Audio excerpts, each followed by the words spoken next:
বহুদিন হলো নিম ফুলের মধু ধারাবাহিকে দেখা যাচ্ছে না ঠাম্মি অর্থাৎ অভিনেত্রী লিলি চক্রবর্তীকে। কিন্তু কেন দেখা যাচ্ছে না বর্ষিয়ান এই অভিনেত্রীকে? উদ্বিগ্নতার অনুরাগীরা। এই বিষয়ে লিলি চক্রবর্তী নিজে বলেন, আমি এখন তুলনামূলক একটু সুস্থ হয়েছি, তাই কৌশিক গঙ্গোপাধ্যায়ের ছবি অযোগ্য ডাবিং রয়েছে, তাই যাচ্ছি। নিম ফুলের মধুতে কবে দেখতে পাওয়া যাবে ঠাম্মিকে?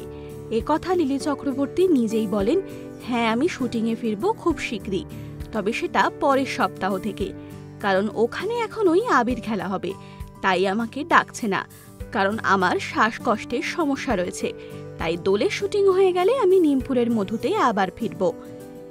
৮২ বছর বয়সেও দাপটের সঙ্গে অভিনয় চালিয়ে যাচ্ছেন Lily Chakraborty. High blood sugar, ফুসফুসের সমস্যা থাকলেও তার কাজেই তার বেঁচে থাকার রসদ লুকিয়ে রয়েছে।